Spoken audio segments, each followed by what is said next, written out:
Então, meus queridos, boa noite a todos. Há tempo para tudo. Meu tempo chegou. Nosso tempo, né, nega? Nós somos muito gratos por essa nova família que nos acolheu. Essa família linda que nos acolheu, nos incentivou, nos motiva e deixa o nosso coraçãozinho muito feliz de estar com vocês. Viemos lá do Sul para tentar uma nova vida sem trazer nada de lá, a não ser a esperança de encontrar vocês. E como Deus é bom e misericordioso, facilitou a nossa vida. Então, muito obrigado por esta casa, pela união dos apóstolos. É uma amálgama, são todos integrantes do mesmo cosmo espiritual, e isso nos alegra muito. O que nós nos propomos a trazer hoje para a nossa roda de conversa? O tema é planejamento reencarnatório. É um tema que é muito propício para uma roda de conversa, porque não vai ser um monólogo. Vocês me interrompam quando vocês quiserem. E me desculpe se as perguntas às vezes não tiverem resposta, porque é um tema muito amplo. Algumas coisas eu anotei e trouxe para nós aqui. A primeira vez que eu fiz essa palestra foi em 24 de fevereiro de 2012.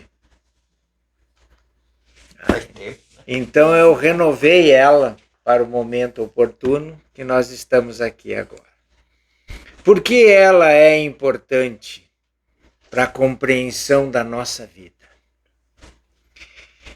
Para que a maioria de nós possa entender por que somos assim, por que temos as dificuldades que temos, por que temos as dores que temos, por que temos os sofrimentos que temos e por que muitos não têm o que nós temos.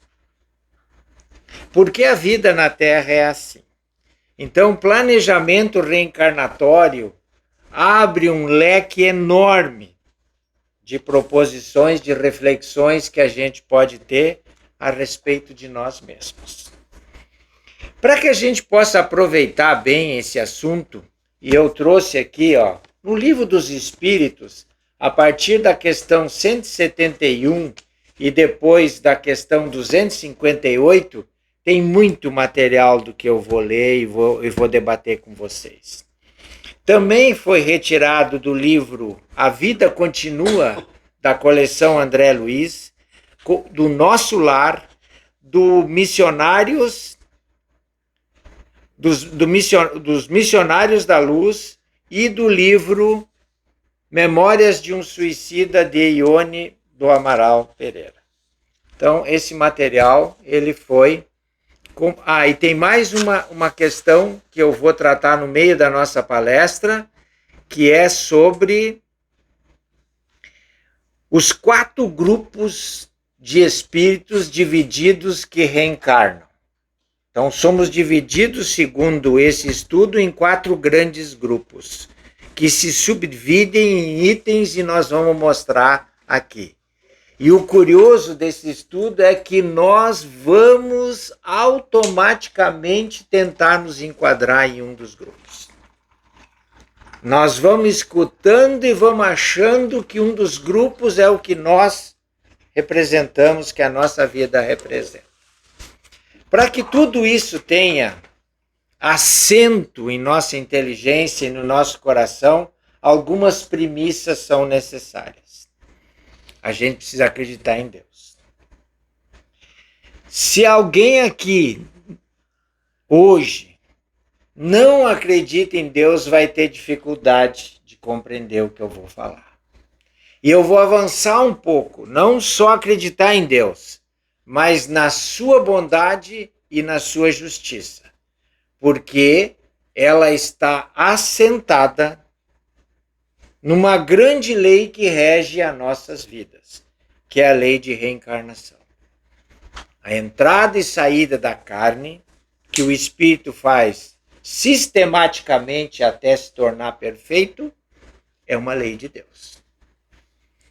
E quem frequenta uma casa espírita, um grupo espírita, aprende muito rapidamente que existem espíritos, que nós somos espíritos, que a contraparte vibracional do lado encarnado é ocupada por espíritos.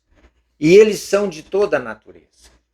São espíritos bons, são espíritos maus, são malandros, são viciados, são corruptos, são levianos, são fraternos, são elevados, são vaidosos, são orgulhosos, são criminosos.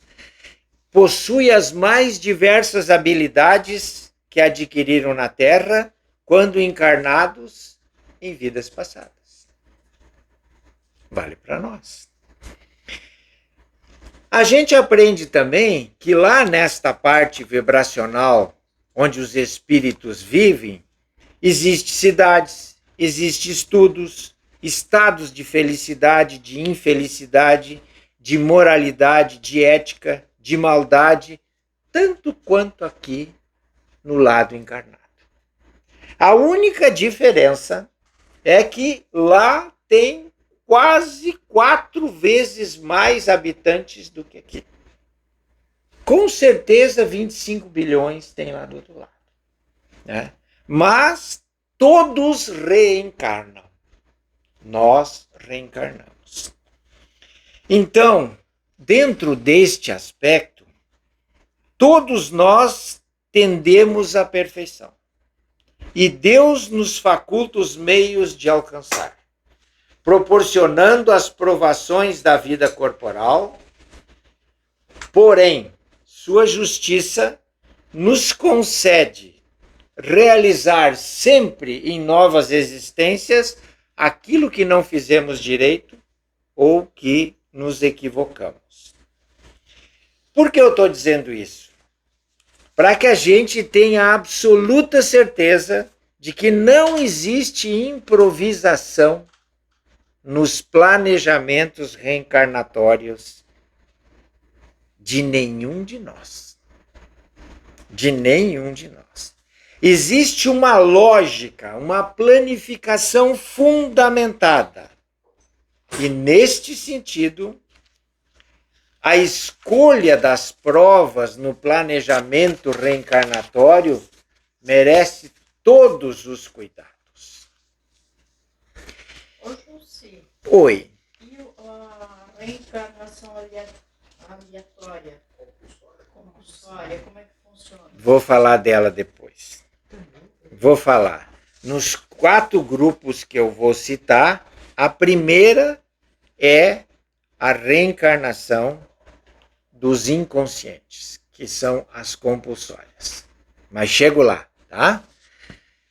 Esse assunto também vai nos dar possibilidade de responder algumas perguntas, como: quando é definido o nosso momento de reencarnar? Quais são as condições que determinam que é chegada a hora do retorno à vida corporal?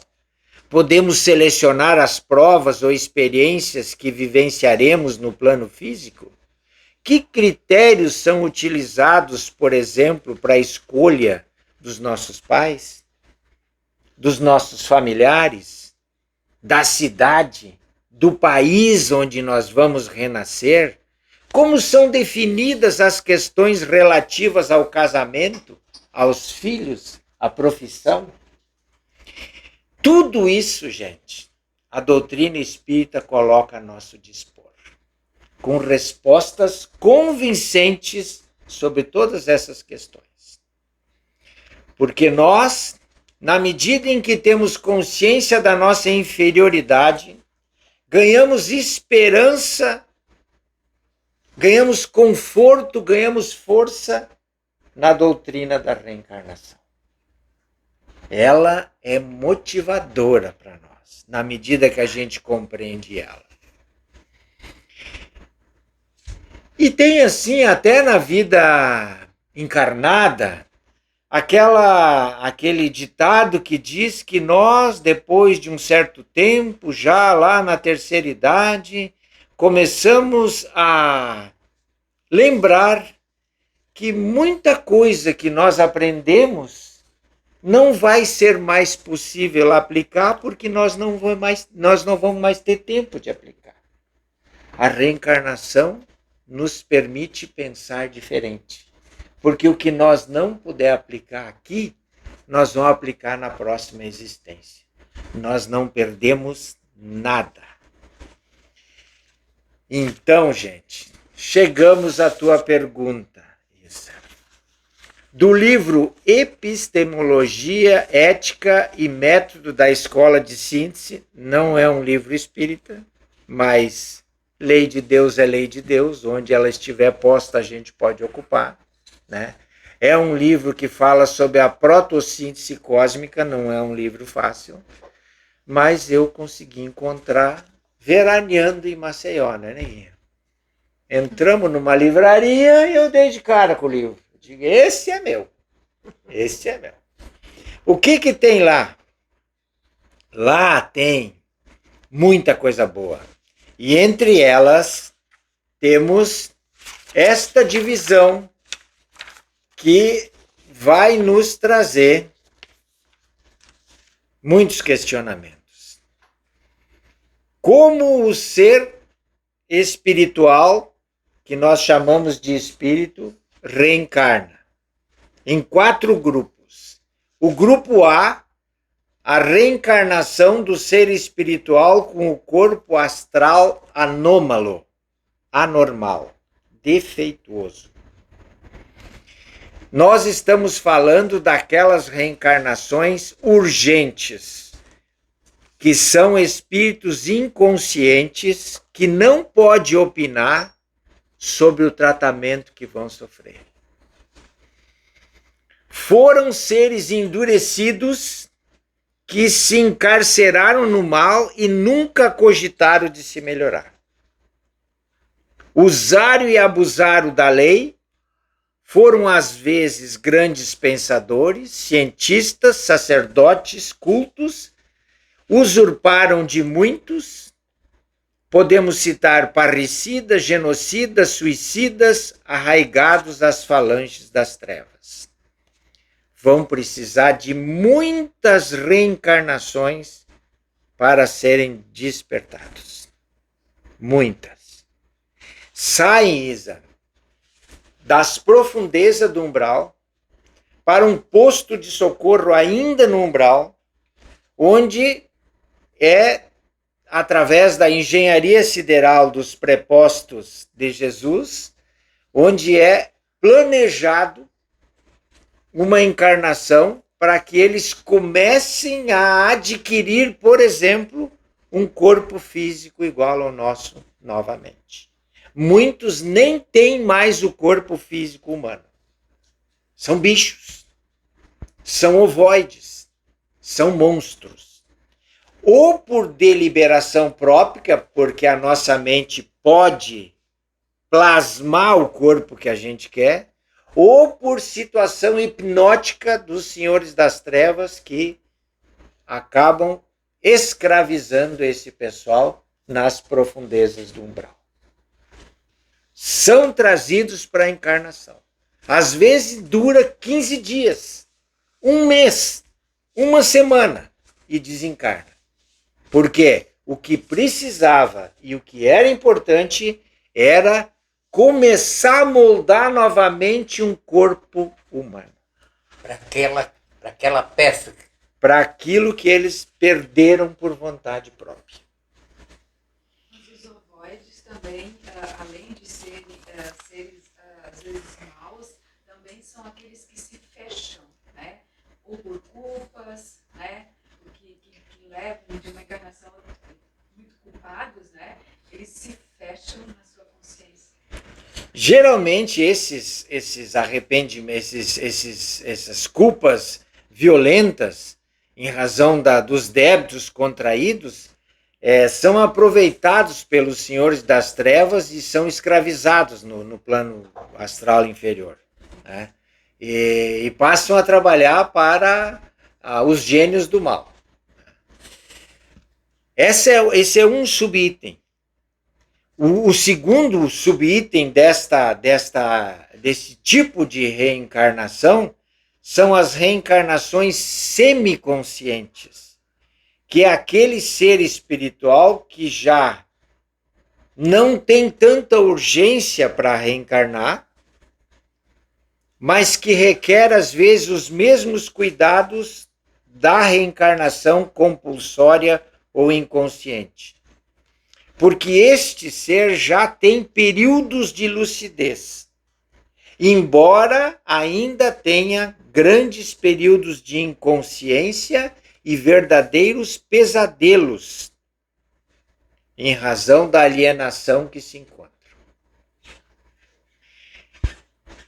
Diz o nosso autor espiritual que é doloroso observar esse ser espiritual alienado no outro lado da vida, pelos verdadeiros martírios que passa, verdadeiras loucuras.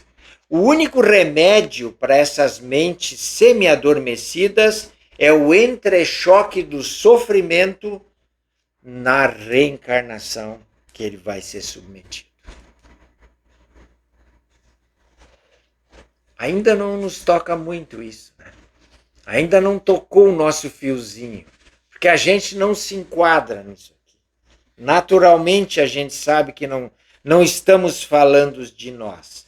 Muitos desses seres já melhorados, a consciência começa a melhorar, lá nos postos de socorro umbralinos, eles começam a ser auxiliares dos guardiões vibratórios que os acolheram.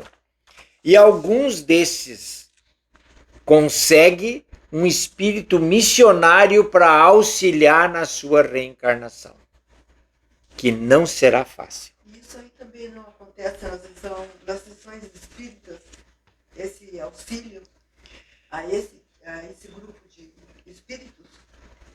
Acontece. Né? Muitas das excursões dos espíritos que dirigem as casas espíritas e que comandam as sessões mediúnicas que a gente está acostumado a participar, são socorridos por essas equipes e são trazidos para um tratamento de choque na crosta. Né? Muitos são. Mas o que vai acontecer com um ser desses aqui se ele conseguir ser vitorioso na encarnação dele? Ele volta para onde ele estava. Ele ainda não tem condições de sair daquele posto de socorro onde ele conseguiu a reencarnação. E quanto tempo ele vai levar lá? 20, 30, 50, 150 anos se preparando para um próximo degrau. A terceira reencarnação da letra A, que é o subitem 3, é a reencarnação consciente. Olha a mudança. É daquele ser espiritual que ainda está com o corpo doente, mas não está estragado, deformado, anormal. E a diferença fundamental, ele já está lúcido, já está consciente de quê? Da sua doença, das causas das suas doenças e dos medicamentos que ele precisa para curar as suas doenças. Sempre falando do seu ponto de vista espiritual.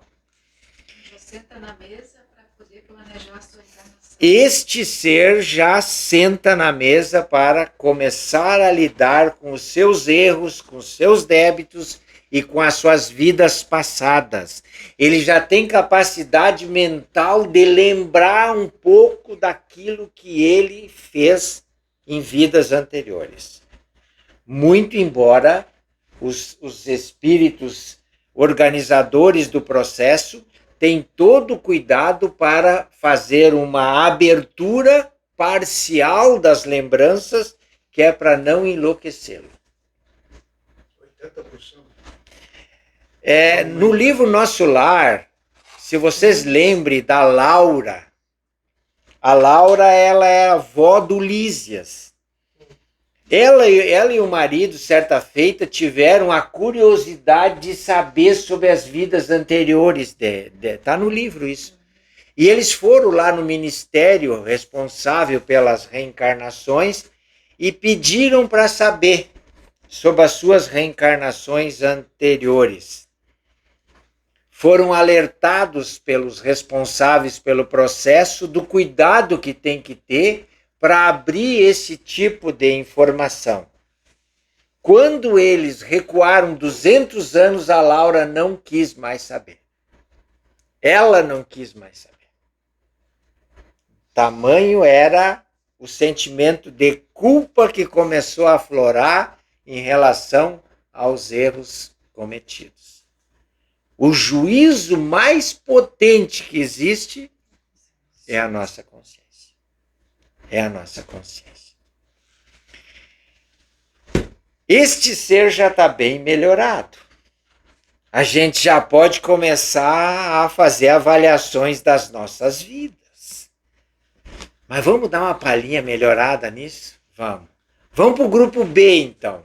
O grupo B é a reencarnação do ser espiritual com o corpo astral necessitando de equilíbrio, mas não está mais deformado. O grupo B não está mais. O primeiro subitem do grupo B é a reencarnação probatória. Dentro deste grupo, o ser espiritual necessita redimir-se e aparar arestas definitivas em seu consensual, aperfeiçoando os seus veículos de expressão, em especial os seus núcleos vibratórios do seu corpo astral. Na probatória, o espírito já está fortalecendo o seu perispírito e realizando incursões para participar efetivamente do seu planejamento reencarnatório. Já vai definir coisas a respeito do seu corpo físico. E nesse sentido se demora longos anos em reflexões e aprendizados sobre as suas ações no passado, sempre orientado por espíritos superiores para equilibrar a emoção, sentimento e sensações. Antes de reencarnar, são estruturados atitudes, encontro com os seres espirituais que ele tem necessidade de reparação, de redenção, vai trabalhar sobre a aparência física, sobre as debilidades físicas e psíquicas e sobre os acréscimos vibratórios que vai receber porque vai ter uma reencarnação de provas. Vai ter também um assessoramento direto de um dos mentores do plano espiritual, o qual irá cobertá-lo e responsabilizar-se pela cobertura e os meios para que a reencarnação dele tenha sucesso. Não há determinismo, gente. Isso é planejamento. Pode não acontecer nada do que foi planejado, mas existem diretrizes que a gente planeja e gostaria de cumprir. Quanto mais elevado o ser na hierarquia, maior a liberdade de fazer escolhas no seu planejamento reencarnatório. Então, neste item, muitos de nós vão se encaixar. Muitos de nós estamos nesta reencarnação probatória. Uma reencarnação difícil, onde a gente está olhando para o retrovisor o tempo todo, espiando os nossos erros, os nossos equívocos, onde a gente está sendo provacionado naquilo que a gente já aprendeu e onde a gente tem como objetivo aprender a amar, aprender a perdoar, que é a mola propulsora para que a gente possa sair desta classificação para uma classificação de melhor nível. Esses espíritos que reencarnam nesse item, a maioria, ou a grande maioria, são médiums, que têm grande dificuldade de encontrar equilíbrio e são os que dão maiores trabalhos nas tarefas de vigilância. Mesmo não tendo a normalidade no corpo astral, necessitam de um equilíbrio mais sutil para alinhar as suas linhas de forçamento espiritual. Aqui o espírito já está ganhando capacidade de criar, de mentalizar coisa boa, de estruturar coisa boa. Mas, infelizmente, a maioria adia os seus compromissos para futuras encarnações. Não conseguem avançar. Poucos são os que conseguem sair dessa corrente para melhores níveis de consciência. Então, tudo aquilo que a gente tem de experiência das nossas vidas, eu diria que o grande grupo de espíritos que estão encarnados na Terra estão nesse subitem aí. Estão nesse subitem. Mas tem muitos que já estão no subitem reencarnação evolutiva, que é o próximo estágio ainda dentro do grupo B. Esse grupo já tem uma conquista de um passe reencarnatório. A duras penas venceram a reencarnação probatória. E já tem o seu corpo mental e astral físico muito modificado para melhor. Reencarnação evolutiva. Porque o corpo mental é acrescido de células ativadoras de frequências altas, linhas de forças superiores mentopsíquicas que darão potente resistência e ativação a certos núcleos vibratórios que desaguarão no corpo físico, fazendo um organismo salutar e magneticamente bem dotado. Os conhecimentos adquiridos por esse grupo são enormes. E esses conhecimentos são muito praticados. E na medida que nós praticamos os conhecimentos que a gente adquire, isso se torna sabedoria. E a sabedoria praticada com a insistência vira conhecimento inconsciente.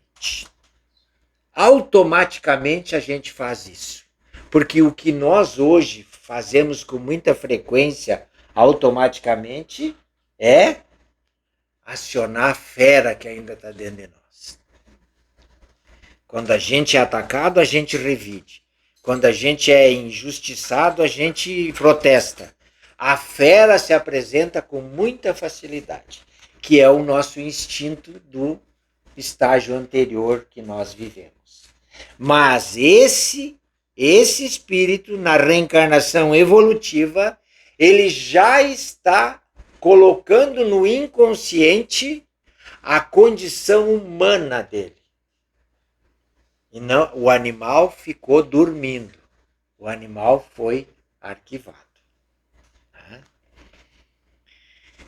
O amor e a sabedoria é a iniciação que esses seres se propõem a trilhar e são já ajudados pelos mestres do astral. Têm uma sólida cultura moral e intelectual pelas experiências vividas, são espíritos na fase da maturidade espiritual. São, em geral, condutores de suas coletividades. Passado de 3 a 5 séculos nesta fase, eles começam a ganhar força para mudar de nível. Valentina. Não é mole. Não é um pulinho, não. É muita repetição. É muita repetição. Então, depois que passado 3 a 5 séculos, eles começam a se credenciar às zonas gravitacionais mais elevadas da Terra. Este livro aqui também fala das zonas gravitacionais. Seriam 7 da superfície para baixo e 7 da superfície para cima. Quando a gente estuda um livro dessa natureza, a gente sabe que o 7 é um número mágico. Ele tem uma vibração que explica muitas coisas nas nossas vidas. Mas não é assunto para hoje. Não é. Mas então, esses seres aqui já estão com capacidade de ocupar a 5ª, a 6ª, a 7ª zona gravitacional da Terra. Mas tem mais. Tem o grupo C, que são aqueles seres espirituais que reencarnam sem anormalidade no seu corpo astral. São seres com o corpo astral perfeito. Na reencarnação voluntária, quem se enquadra neste grupo já venceu a barreira de si mesmo. E vencer a barreira de nós mesmos é o maior objetivo que nós temos em cada encarnação. Mas eles são missionários? Ainda não. Ainda não. O missionário está mais para cima. Mais ainda. Esse aqui está ficando bom. Esse está ficando bom. Já se habilita a habitar as esferas mais altas do planeta e está prestes a vencer as barreiras da força gravitacional kármica que lhe impulsiona sempre para o reencarno. Porque essa história de nós reencarnar, ela é uma lei. Nós saímos do corpo físico e vamos para o plano astral e a gente fica comichando lá, né? Se coçando para reencarnar de novo. Mesmo com toda essa aparente judiaria que a gente passa aqui, a gente está louco para reencarnar de novo. A maioria. A maioria. Por quê? Porque o espírito que está lá, na condição ainda em evolução, ele vê a felicidade dos eleitos. Ele vê os estágios de felicidade e ele aure, ele quer atingir esses estágios. Então, o que precisa para isso? Julci, precisa caminhar em prego, eu vou. Você subir em poste, eu vou. Tu precisa nadar sem equipamento, eu vou. Tu precisa ir sem as pernas, eu vou. A gente fica lá assim, desse jeito. Mas a misericórdia divina sempre nos alcança o melhor que tiver ao nosso alcance, segundo a justiça, para que a gente venha bem. E todo o projeto que nós fazemos é para ser feliz e não praticar o mal. E a gente chega aqui. Mas se a gente for, tipo assim, bem e não querer, todo mundo quer voltar? Porque falou que a maioria. Todos querem Mas voltar. dependendo do estado que Esse grupo aqui, ó, que já está no grupo que quase não precisa mais voltar, ainda voltam. Só evolui voltando. Só evolui voltando. Mesmo os espíritos que estão na sétima camada da Terra, que não precisam mais reencarnar, que eu vou dizer depois quem são, e que tem assim um estado que para nós já é angelical, né? Angelical é um termo de outra religião, mas para nós entender, angelical, né? Superior, então, eles ainda propõem reencarnações para eles, porque o grupo familiar deles, alguns estão necessitando de ajuda. O amor toma conta do espírito de tal forma que isso é motivo para ele se movimentar. É o amor, é a felicidade de ajudar. Sempre ajudar. Sempre ajudar. Então, esses seres aqui são senhores de si mesmo. E olha só o que acontece quando eles reencarnam. Quando ele reencarna, ele escolhe um grupo familiar que lhe diz respeito, que está todo desajustado. Está numa guerra. Uma família picada por problemas. E lá vem aquela criancinha. Pois criancinha ainda, a vibração dele começa a botar tudo em ordem. Criancinha, ele já começa a trabalhar o processo de arrumar aquilo. Quando ele é criança ainda, né, não entrou na adolescência, ele já tem capacidade de reunir os desafetos daquela família que estão ajudando aquilo, e no sono ele reúne todos, auxiliado por espíritos superiores que já são seus pares, né? Reúne todos para a confraternização, para terminar com a lambança da vingança, do troco, da maldade pela maldade.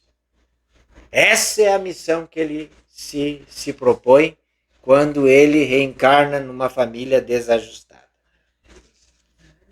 E depois de muita reunião e acusação e discussão, ele consegue convencer os senhores das trevas de que não há necessidade de perseguir mais ninguém, e consegue que seus familiares perdoem os perseguidores. Está completada a missão dele. Olha, agora, Joana, nós chegamos na reencarnação missionária. Esses seres estão debaixo de uma séria missão. Essa missão sempre é de âmbito grupal e coletivo. São dotados de excelsa modéstia, não cogitam de soberba, são naturais nos seus atos, são sempre muito verdadeiros, sempre visam o bem comum, não estão interessados em projeção pessoal, mas ainda não são perfeitos. Estão próximos, mas ainda não são. Estão em posição de comando vibratório, mesmo sendo iguais a todos no dia a dia da vida, conseguem ser instrutores dos demais. São portadores de grande intelecto, que fica atenuado a fim de não ferir a suscetibilidade dos irmãos. Têm profundos conhecimentos filosóficos, colocam em prática a aplicação da lei divina. Então, o verdadeiro missionário não é aquele que diz que é aquele que os seus exemplos o identificam. É detentor de altos créditos, só está encarnado em virtude dos altos sentimentos de fraternidade espiritual pelos seus irmãos menos esclarecidos. Esse aí vem encaixar naquele... O bom espírita se conhece pelos seus atos. Às vezes as lições desse ser aqui levam 30, 40, 50 anos para ser entendida. É por aí, Nilton. É por aí. E ainda não é a última, Joana. A última é o grupo D, que é a reencarnação do espírito que habita a sétima zona do plano astral superior, que é a reencarnação sacrificial. A reencarnação sacrificial, o maior exemplo que nós temos foi Jesus, que não habita a sétima zona do astral superior da Terra, porque Jesus não habita num planeta de expiação e provas. Ele esteve por 3 vezes aqui no nosso planeta. A hierarquia de Jesus ainda está para ser entendida. Mas não é a maior hierarquia espiritual que existe no universo. E eu tenho leituras de livros do Chico, que o Chico, certa feita, levado por Emmanuel, foi para uma excursão, essas viagens astrais, numa lua de Saturno, onde se encontrou com um ser espiritual numa enorme nave de milhares de quilômetros a nave. E onde Chico, conversando com esse ser, perguntou se ele era subordinado a Jesus. Ele disse que não. Que ele estava no sistema solar para ajudar a Terra, ajudar Jesus a proteger a Terra das invasões alienígenas. Que ele era subordinado ao Cristo do sistema solar, onde ele e Jesus têm assento como membros. Então, no sistema solar tem um Cristo superior a Jesus. Quando vamos fazer uma programação, os dois vão estar lá participando. Daí a gente fica, Joana, pensando na evolução como ela acontece.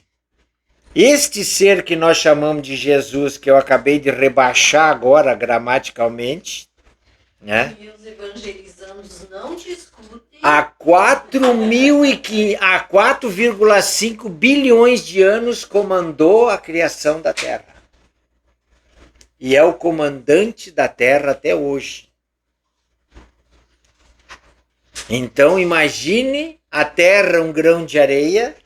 Tem gente que diz que é menor, mas vamos ficar no grão de areia.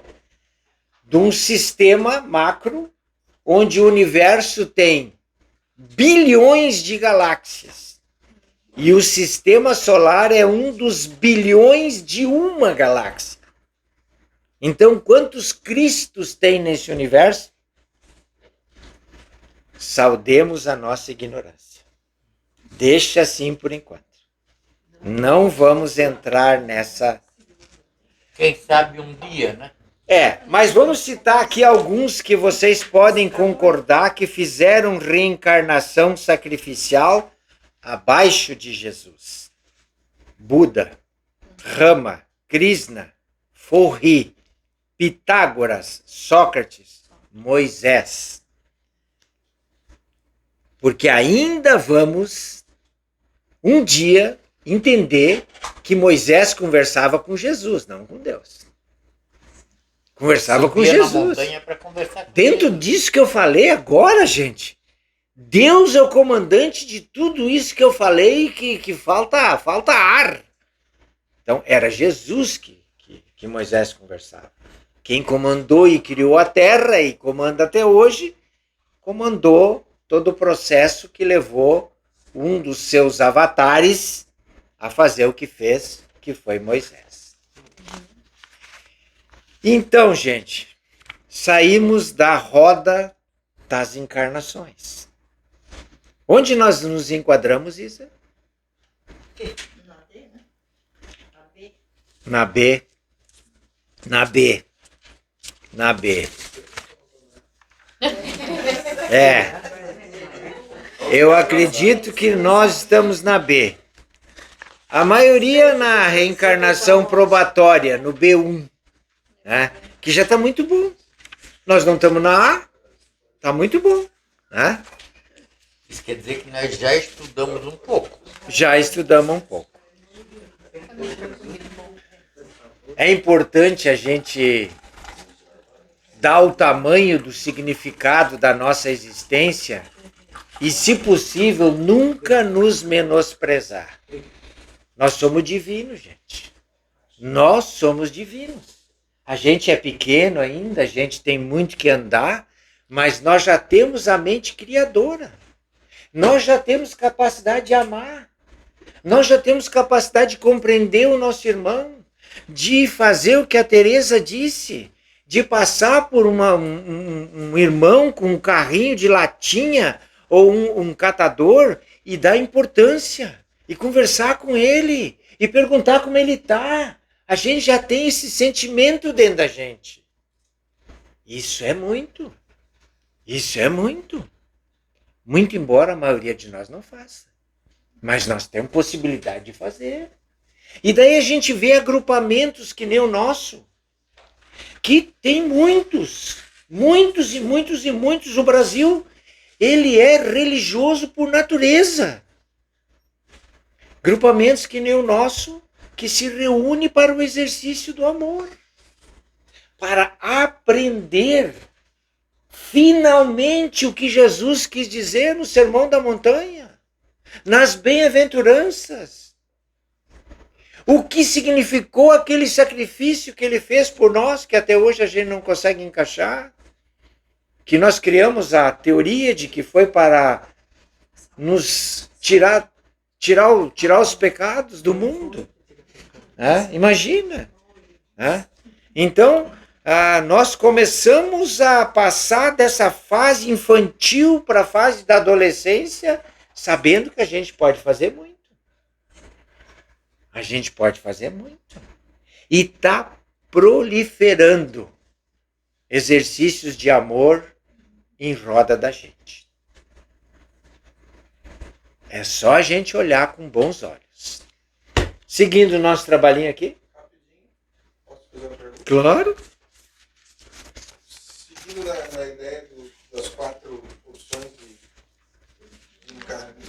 reencarnação, na opção A, temos a reencarnação probatória. Temos. Probatória não, compulsória. Compulsória. Ok. Existem, como eu estava falando, existem os seres malignos que hipnotizam as outras pessoas lá, certo? Esse tipo de gente, esse espírito, não está defeituoso ou ele está defeituoso? Essa é a primeira pergunta. A segunda pergunta é, ele se enquadra em qual delas para se reencarnar? Esses seres que são os senhores das trevas, né? Esses seres que eles são maus por opção, né? Eles têm um grande poder mental, a maioria deles. Então eles estruturam a condição perispiritual deles. Eles estruturam. Só que eles estão totalmente contrários à lei de Deus. Eles vão ter que, quando eles caírem, vamos dizer assim, nessa oportunidade de reencarnação, porque eles não querem. Eles não querem. Justamente por isso. Algumas são compulsórias. É. Cara, uma hora vai chegar uma hora que vai ser compulsório para ele voltar. Vai. Quando eles conseguem. Porque agora, recentemente, e quando eu digo recentemente, põe 50 anos nisso, tá, gente? Recentemente é 50 anos. Tempo só existe pra gente. Tá? Então, recentemente, nós estamos vivendo o período de transição planetária, que não é 50 anos, é 300 anos, mas vamos falar de 50, né? O que está acontecendo? As hostes espirituais do bem estão esvaziando as regiões umbralinas. Então, Bruno, muitos, mas muitos mesmo, não vão nem reencarnar. Eles vão ser capturados, já foram capturados. Capturados é um termo meu, então vamos usar uma coisa, né? Atendidos de forma que... Não, porque eles vão sair sem eles querer sair. E vão em naves, para um posto onde está sendo feito a triagem na Lua, e dali vão para o planeta primitivo, onde vão habitar os próximos milênios. Né? Mas os que escapam dessa situação, e cai num posto de socorro avançado na região umbralina, assim que ele se arrepende do que ele fazia, ele vai perder aquela condição mental que trazia aquela certa anormalidade. Ele vai ficar vai ficar inconsciente. Vai ficar. E aí vai precisar de toda ajuda. Né? De toda ajuda. Um exemplo, AH.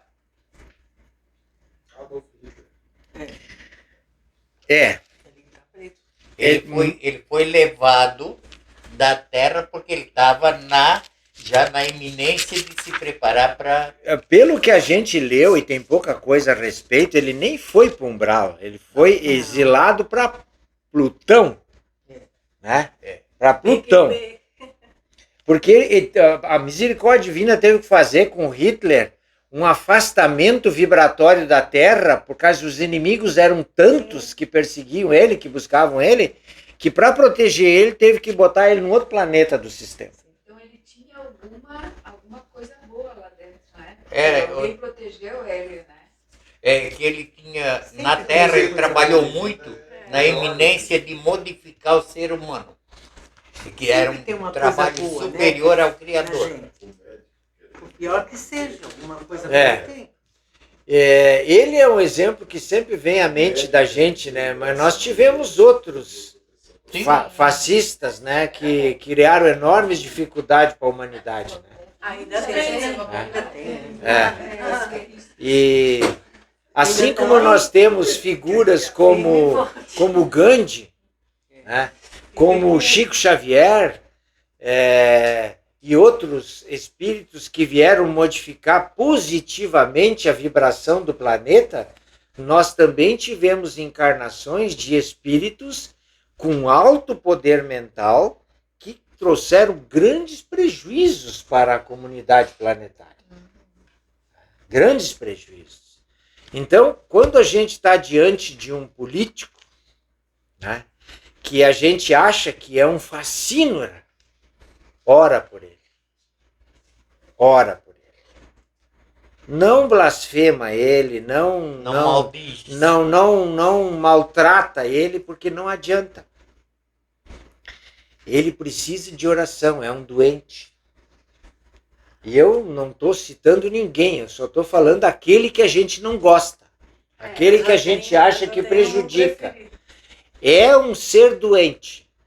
Porque quem pratica sistematicamente atos que diz respeito à lei de Deus é um ser doente. É um ser doente. Vai ter longo período de reparação. Mas planeta de expiação e provas é assim. É assim isso, mesmo. Né? A gente tem todo o tempo que nos é permitido para que a gente evolua. Uns aproveitam e outros não. Uns avançam e outros demoram mais. Mas no fundo, todos avançam. Todos avançam. Né? A vida de político, não tenham dúvida, é muito difícil do ponto de vista da justiça divina. Tem uma espada muito afiadinha sobre a cabeça deles, porque eles vieram com a tarefa de fazer muito pela população. Todos que têm muito poder. E o poder é uma das ferramentas que mais desvirtua o ser que não está preparado ainda para ter poder. É que o entendimento de poder como responsabilidade, nem todos têm. Né? Usufruem do poder. Então, quando a gente vê exemplos assim como o uso do poder que Chico Xavier teve, porque Chico foi um poderoso, sem nunca querer ser, sem nunca dizer que era, sem ter trono, sem ter poder humano. O poder dele era energético, era angelical, era da essência, da transformação. Mas tem outros menos.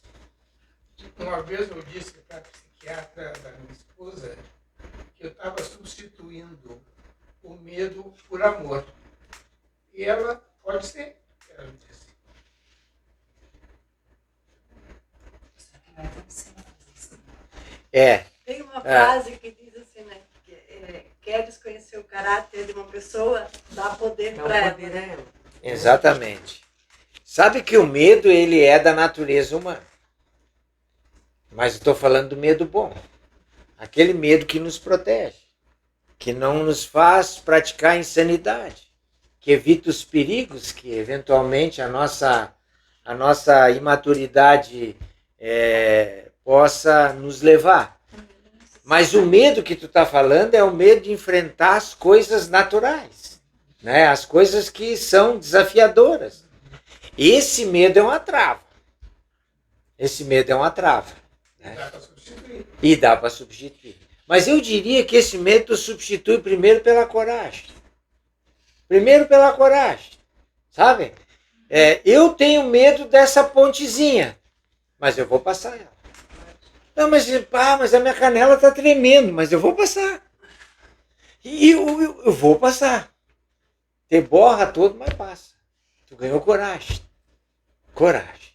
Daí do outro lado tu chega e abraça uma criança. Coragem com amor. Quanto mais nós fizer, aí que tá, Joana de Ângeles, eu já estou saindo do meu tema, mas é roda de conversa, né? O amor te dá coragem. Claro, aí que tá. Joana de Ângeles e Irmãs do Fô, duas criaturas que eu gosto muito de ler e de estudar, elas têm a seguinte proposição. Não pense nos teus erros, nos teus defeitos. Não fique macerando isso porque te tortura. Que a proposta divina. Modifica o teu comportamento.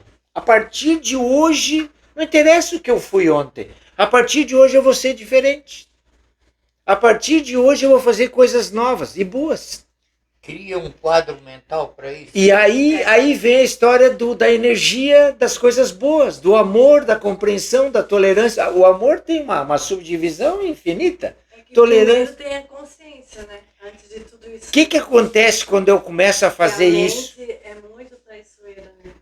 Mas quando eu começo a praticar as coisas boas e insisto e sou corajoso para admitir que eu sou imperfeito, mas continuo praticando coisas boas, eu vou me modificando e me empoderando de energias auxiliares de um plano que a gente quase nem dá bola, que é o plano espiritual.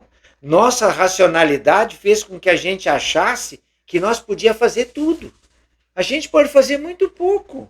Era bom que a gente fosse mais intuitivo e menos racional. Mais intuitivo. Não intuitivo, mais sensível. Isso, sabe? Se nós seguir a nossa intuição, dificilmente nós vamos errar. Mas o que acontece quando vem um pensamento assim, o primeiro, que é o pensamento bom? Não sei, acho que o Pinheiro não vai gostar. E eu mudo de ideia. Perdi o pensamento bom. Perdi. Então, mas nós estamos partindo para isso. Nós estamos sendo levados naturalmente para que essa sensibilidade ela se aflore e ela se reproduza, e o intuitivo vai ser a ferramenta do homem do terceiro milênio. Mais do que a razão. Mais do que a razão. Porque às vezes, gente, olha, eu vou citar o exemplo dessa figurinha opaca que vocês estão vendo aqui. Ó. Às vezes eu escrevo coisas que eu nem sei de onde eu tirei. Às vezes eu vejo os papéis que eu já fiz lá, que eu tenho arquivado, e digo, mas como é que eu consegui escrever isso? Intuição. Nem fui eu, acho. Ou fui eu numa outra situação. Não foi racional aquilo. Tá ali. E aí eu gosto disso. Eu me entrego para isso. Tenho lá, sento no meu cantinho, né? Conversar com a comadre, com a patroa, com quem eu estou amando. Está amando dela? Estou amando. Amando dela.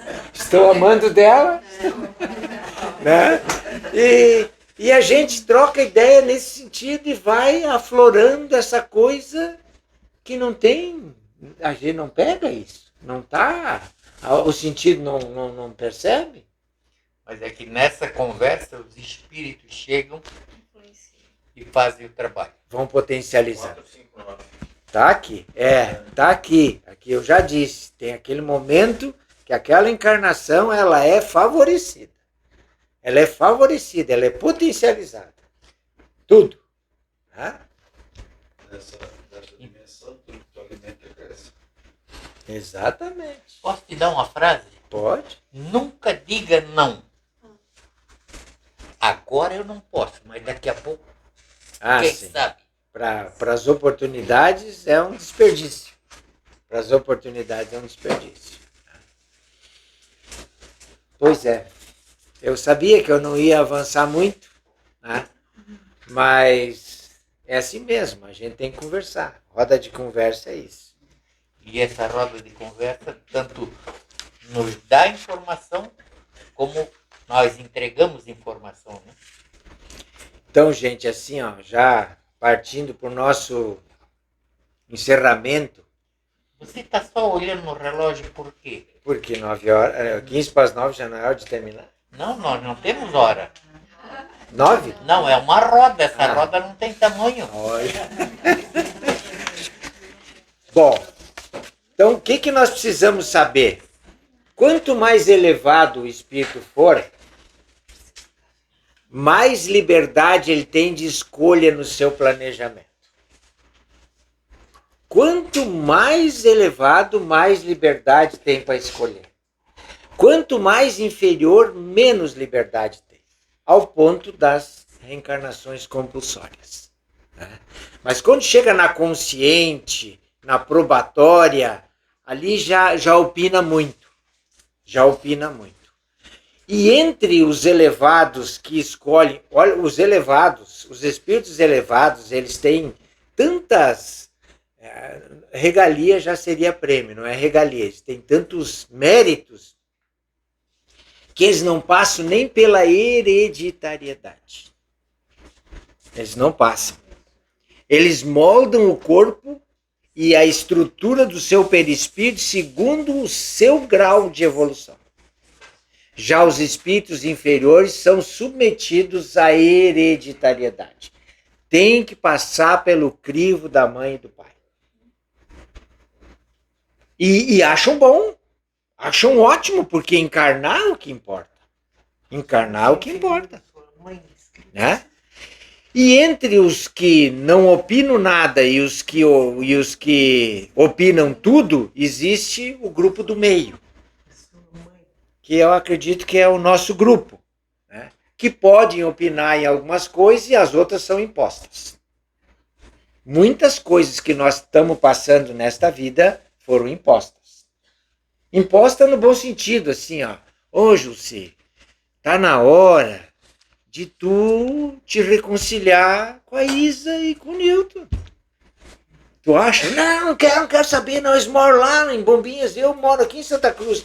Nós vamos te mudar para Bombinhas, para tu ir lá, para te reconciliar. Então, eles me aconselham num sistema de imposição, e aí a gente larga tudo lá e vem para cá para quitar nossa dívida com o Newton e com a Isa. Só um exemplo para vocês verem como isso funciona. Tá? Oportuniza. Né? A Eda, eu nunca esperava de encontrar a Eda num lugar assim, frente a frente. É tão minucioso isso que nós planejamos lá, gente, que nós temos 3 projetos que a gente sempre faz lá. Projeto biológico, a gente faz um projeto biológico, planeja detalhadamente o corpo físico, genética dos futuros pais, que a maioria tem a hereditariedade atinge nós, altura, biotipo, cor da pele, olhos, cabelo, sistemas internos, endócrino, cardíaco, muscular, esquelético, respiratório, tudo nós planejamos. Tudo. Até porque alguns de nós tem lá uma mancha no perispírito de coisas que nós fizemos em vidas passadas que estragou o perispírito. O sujeito que se mata com um tiro na cabeça necessariamente vai ter que nascer alienado mental por várias encarnações para estruturar de novo o perispírito, a sua cabeça.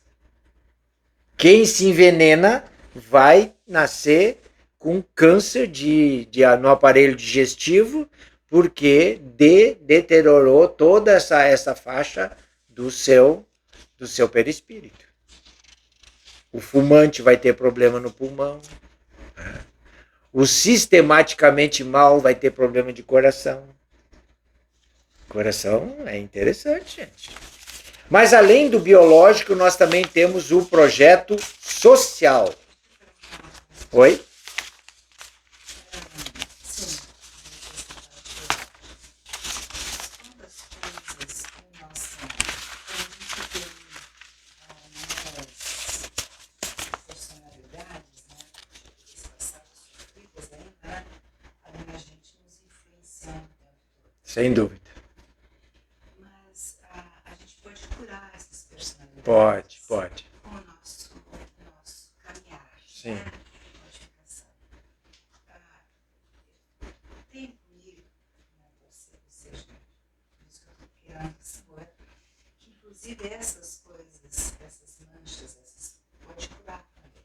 Pode. Né? E evitar justamente até essas doenças físicas, digamos. Perfeitamente. Caminhar a transformação. Perfeitamente. Então, não é uma condenação, é uma coisa que pode, qualquer coisa pode ir se transformando. E quando eu falei essas intenções, né, essas regras, energias todas, a gente pode também secá-las, digamos assim, à medida que tu, e fazer com outras, né? Com outras melhores. E secando como um galho que seca, né? Que volta, que para de ser maligno. Isso, coisas assim também. Perfeitamente. Então, nada está definido. Não é determinista, não é. Não é determinista. Todo planejamento ele pode ser piorado e pode ser melhorado. E pode ser melhorado. Pode as manchas nem aparecer no corpo físico. Vamos dizer assim, ó. E tu pode planejar, vamos dizer que eu fui um traficante nessa vida. Prejudiquei um monte de gente vendendo droga. Pela lei de Deus, eu teria que nascer viciado na próxima encarnação para sentir o peso daquilo que eu fiz. Mas daí, devido ao contexto todo, né, eu tenho possibilidade de escolher ser um diretor de uma casa de recuperação de drogado. Não preciso ser viciado. Vou ser diretor de uma casa de recuperação de drogado e vou curar essa ferida sem passar pelo processo, mas vou ter que pagar. Vou ter que pagar. Não é pagar, é reparar. Reparar, vou ter que reparar. Todas essas caixinhas, elas podem ser curadas. Todas elas. Né? Nada é tão ruim que não possa piorar, né? Mas também nada é tão bom que não possa ser melhorado. O projeto social que nós vamos submeter, nós vamos saber nesse projeto social qual a família que a gente vai reencarnar. Gente, nesses livros que eu citei, Missionários da Luz, lá tem a reencarnação do Segismundo. Né? Tá lá, ele escolhendo os pais, né? O pai dele, ele tinha assassinado. Então ele estava louco de medo de reencarnar porque foi difícil a aproximação lá no plano espiritual. Mas a gente vai poder fazer a escolha da nossa família. A gente vai poder escolher o que a gente vai estudar. O meio socioeconômico que a gente vai viver, a tendência profissional que a gente vai exercer, o papel na sociedade que nós vamos praticar, a programação dos prováveis cônjuges, filhos, que serão necessários conviver conosco nessa reencarnação. Tudo planejado. Tudo planejado. Tudo ajeitadinho. E esse projeto social e o biológico, eles são importantes, mas não são o principal. O principal é o projeto espiritual. Os dois servem de base para ele. Porque o que é o projeto espiritual nosso? É aquilo que vai dar motivo para o nosso crescimento espiritual. Por que nós reencarnamos? É por isso. Quais os compromissos que nós assumimos? Ali no projeto espiritual vai ser programada a possibilidade de vitória sobre os obstáculos que há séculos nós estamos adiando. Há séculos eu não quero conversa com o Nilton e com a Isa. Há séculos eu não quero conversa com o Pinheiro. Então, esse projeto vai sendo encaminhado. Também é ali que nós vamos ter a capacidade de colocar que nós queremos vencer a impaciência, a intolerância, o orgulho, o egoísmo, a vaidade, a inveja, os nossos defeitos morais e éticos. É ali que nós vamos botar que nós queremos adquirir novas virtudes. É bem minucioso o planejamento, gente. Não é improvisado. Mas é maravilhoso. Por isso, conhecer-se, né? Conhecer-se, conhecer para ver o que eu preciso. E como é que são duas coisas que eu gosto de ressaltar assim sempre. Como é que eu vejo os meus defeitos? Né? As pessoas e as situações são instrumentos para me mostrar. Efeito espelho. Então, quando eu encontro uma pessoa, né, ou uma situação, como é que eu fico?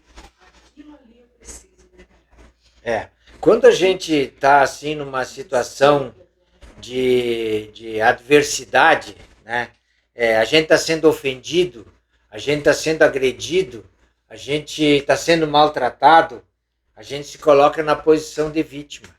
Mas a gente dificilmente pergunta por que eu tenho que passar por isso. Por que eu tenho que passar por isso? Porque se eu tenho que passar por isso, uma outra lei de Deus autoriza o raciocínio de que eu atraí vibratoriamente essa situação para mim. Eu atraí. Mas assim, deixa eu questionar agora uma coisa.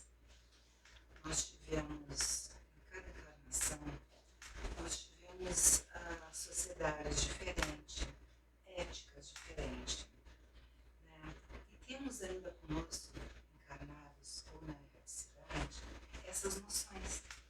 Então as nossas escolhas também vão ser baseadas nisso. Porque nós somos seres ainda muito primitivos. Sim, sim. Né? Então até essa coisa do certo e do errado, para nós, eu acho, que ainda depende dessas visões de muitas experiências Culturais. Com certeza. Então, mas esse rio caminha para o mesmo mar. Mesmo mar. Esse rio caminha para o mesmo mar. Porque a lei de Deus é uma só. Né? E essa é a que dá o efeito espelho que a Rose falou. Eu só identifico um defeito no outro se eu tenho em mim. Se eu tenho em mim. Se eu não tenho em mim, é como se alguém tivesse me xingando em hebraico. Eu não sei do que tu está falando. Não entendi. Agora, se eu enxergo inveja no outro, se eu enxergo cobiça no outro, se eu enxergo luxúria no outro, é porque eu identifiquei algo que eu tenho em mim. É o efeito. Se teve, para mim jogar o verbo para o passado, eu não posso me incomodar com essa situação. Sim, Já passou, você então. pode reconhecer. Para mim não me incomodar, já passou. Isso, não me pertence toca, mais. não me toca, não me pertence. Né? Aí no passado vale. Deu, gente. Deu. Tá bom?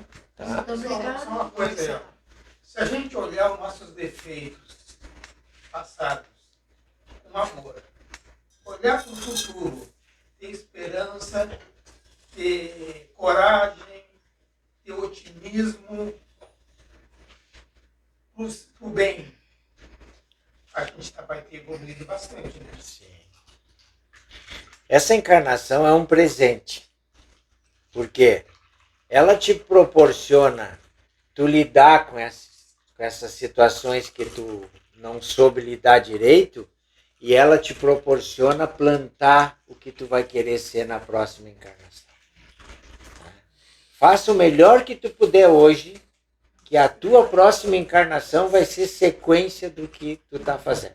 Cuidado com a culpa, né? A culpa ela só serve para te mostrar aquilo que tu errou. Só isso. Aí você passageiro. Terminou. Terminou. Só isso. Porque depois ela passa a ser patológica. Sabe do gesto animal. Mas um reconhecimento.